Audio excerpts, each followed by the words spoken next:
54 मा पुगेको साथीहरू होइन। आज शुक्रबार चामलहरू धान सानहरूको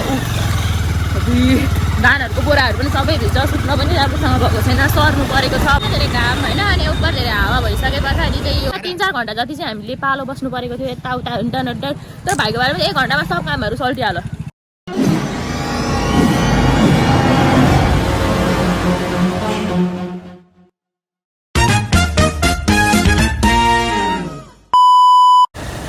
गुड मर्निङ सबैजनालाई, स्वागत छ बुझारा शैलीको अफिसियल च्यानलमा। होप सबैजना सन्चै अनि आरामै नै हुनुहुन्छ। हामी पनि एकदमै धेरै सन्चै अनि आरामै नै छौँ साथीहरू। अहिले चाहिँ भाइ र म सिडिओ कार्यालय जाँदैछौँ साथीहरू है। इटरीबाट चाहिँ हाम्रो सिडिओ कार्यालय जानुको लागि चाहिँ उहाँ इनरवा पुग्नुपर्छ साथीहरू। यो चाहिँ थियो हाम्रो इटरीको भाट भटेनीबाट पनि हामी अगाडि बढिसकेको थियौँ। खास गरी चाहिँ आज साथीहरू हाम्रो सिडिओ कार्यालयमा के काम थियो भनेर बुझ्नको लागि चाहिँ तपाईँहरूले हाम्रो पुरा भिडियो पनि हेरिदिनु होला है। साथीहरू के भइरहेको थियो भन्दाखेरि चाहिँ मेरो भोइस चाहिँ आएकै थिएन क्या, एकदम सानो आवाज सुनिरहेको थियो, क्लियरै आइरहेको थिएन। त्यही भएर मैले जस्ट भिडियो मात्र बनाइरहेको थिएँ। अनि भोइस चाहिँ म पछि लगाउँछु भनेर सोचेँ होइन, त्यही भएर मैले भोइस चाहिँ पछि लगाएको छु। अनि साथीहरू हामी चाहिँ सिडिओ कार्यालयतिर लाग्दैथ्यौँ, जाँदैथ्यौँ। बाटोमा जाँदा भाइले चाहिँ के भन्छ भने दिदी मलाई पेट्रोल हाल्दैन भनिरहेको थियो। अनि म जसलाई पेट्रोल हालिदिनु पर्यो उसको बाइकमा भनेर हामी चाहिँ पेट्रोल पम्पतिर जान्छौँ साथीहरू। पेट्रोलको भाउ त अलिअलि बढेको छ भन्ने थाहा थियो, तर एकै दिनमा यति धेरै बढेको छ भन्ने चाहिँ थाहा थिएन।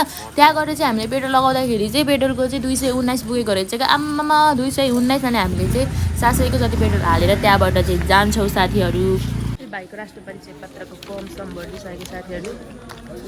उता यहाँ हिरो भनेर बसिरहेछ, फर्म पनि भरिदिइसकिहाल्यो। अब लाइनमा चाहिँ होइन हाम्रो कोड के अरे त्यो के भन्छ त्यसलाई खोइ दोकान खोइ कतिमा छ भन्दाखेरि हाम्रो पालो चाहिँ 65 मा छ होइन। अहिले चाहिँ पालो 53 मा पुगेको छ नि, हाम्रो पालो 65 मा छ साथीहरू होइन। त्यो ओभर ढिलो नम्बर बढिरहेको छ, 1 घन्टा जति चाहिँ लाग्छ होला। किन तान्नु पर्यो लोन चाहिँ फेरि बेला होला बढ्यो। 54 मा पुग्यो, 54 मा पुग्यो साथीहरू होइन। आज शुक्रबारको दिन थियो, त्यही पनि बात ढिलो हुन्छ कि भनेर आएको थियौँ होइन। 5 बजीसम्मै खुल्ला हुँदो रहेछ साथीहरू यहाँ चाहिँ। अनि अहिले चाहिँ नयाँ सिस्टम लागेको छ बिलबुकको साथीहरू। पालो चाहिँ 56 मा पुगिसकेको छ, हाम्रो पालो 65 मा छ साथीहरू होइन। अनि टोकन चाहिँ अनि यता फर्म सम भरिरहेको छ। यता मेरो भाइलाई कतिको खुसी लागिरहेको छ राष्ट्रिय परिचय पत्र निकाल्न पाउँदै भाइ। अब बिल चाहिँ हामीले दिनहरू नजिकै त्यसो। तपाईँले त बाहिर भरेकोले तपाईँलाई ठग्यो क्या। कम्प्युटरमा प्रिन्ट गरेको त 10 रुपियाँ लिनुपर्नेमा 100 रुपियाँ लिएछ। हामीले भित्रै भऱ्यौँ। मलाई पासवर्ड बनाउनु आउँदैन नि, ठग्यो मलाई पनि 300 आफै भर्नु पर्नेछ। तर अलिकति पालो चाहिँ छिटो आएको थियो त्यतिखेर।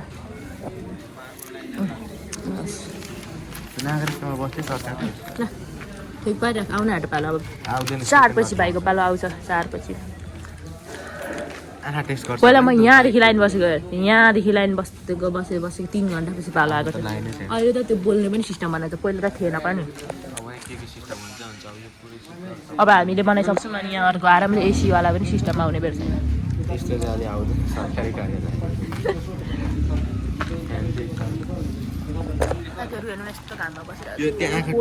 साथीहरू भाइको राष्ट्रिय परिचय पत्र बनाइसक्यौँ हामीले चाहिँ। ब्याग अब यता साइड ब्याग बोक्नु कि उता बोक्नु कि यहाँ हेर्नुहोस् साथी पार्किङ गरेको थियौँ। पछाडि कुन चाहिँ पागल स्कुटी हालिदिएछ फेरि पछाडि चाहिँ होइन। अनि यो चाहिँ पार्किङ गर्ने एरिया छ होइन। अनि फाइनली भाइको राष्ट्रिय परिचय पत्र बनिसकेको छ। ओ हेलो मिस्टर, के गर्नु अब। ल साथीहरू अब चाहिँ हामी घर जानु आँटेको छौँ होइन। भइहाल्यो लगभग हाम्रो 1 घन्टामा सबै कामहरू भइसक्यो। पहिला मेरो पालोमा त आम्मामा 3-4 घन्टामा चाहिँ 3-4 घन्टा जति चाहिँ मेरो पालोमा 3-4 घन्टा जति चाहिँ हामीले पालो बस्नु परेको थियो यताउता हुन्टन तर भाइको बारेमा 1 घन्टामा सब कामहरू सल्टिहाल्यो। अलिक कम पनि छ अहिले शुक्रबार भएर पनि होला, धेरै मान्छे नआएको भने। लु घुराउनुहोस् बाइक। त्यो स्कुटी टक्क नदेखाएर त कुन चाहिँ गयो आत्तेर मर्छ होला। हामी चाहिँ अहिले यता घर हेर्नुको लागि आएको छौँ होइन। हामीले चाहिँ भाडामा दिएको थियौँ होइन, के कस्तो छ भने यसो हेर्न आएको छौँ होइन। अब फर्किन लागिसक्यौँ। अनि यता चाहिँ यस्तो सुनसान छ हेर, यस्तो मजाले एकदम हेर ठाउँहरूको सदुपयोग गरेर चाहिँ बसिरहनु भएको रहेछ होइन। अनि यता घरहरूमा कलर लगाउने झ्याल लगाउनु पर्ने बेला भएको छ, यस्तै छ। अब चाहिँ हामी जान्छौँ हो है साथीहरू होइन यहाँ घर चाहिँ हामीले भाडामा दिएको थियौँ होइन अनि भर्खर बनाएको थियौँ अनि बनाउँदा बनाउँदा कम्प्लिट भइसकेको थिएन नि त अनि झ्यालहरू पनि मजाले लगाएको थिएन अनि त्यहाँ बोजूहरूको चाहिँ हामीले यसो माथि पनि सुन्यौँ होइन उहाँहरूले चाहिँ मैले झ्यालहरू चाहिँ लगाइदिनु अलिकति अब अहिले अब हावाहुरी पनि आउने भइरहेको छ होइन अनि हावाहुरी आउँदाखेरि अब चामलहरू धानहरूको धानहरूको बोराहरू पनि सबै भिज्छ सुत्न पनि राम्रोसँग भएको छैन सर्नु परेको छ भनेर भन्दै हुनुहुन्थ्यो कि अनि त्यही भएर यसो हेर्नको के कस्तो छ नि झ्यालहरूमा पनि पुरा अब बाछा बाँधेर राख्नुभएको रहेछ होइन घर चाहिँ मजाले कम्प्लिट भएको थिएन अब घरमाबाट सल्लाह गरेर यो झ्याल चाहिँ अब हामी लगाइदिइहाल्ने जस्तो कुरा चाहिँ अब सोधेको छौँ होइन राम्रोसँग बस्नुभएको रहेछ बसेर हुन्छ होइन त्यही घरको होइन देखेको साथीहरू घर फर्किँदा फर्किँदा यस्तो दामी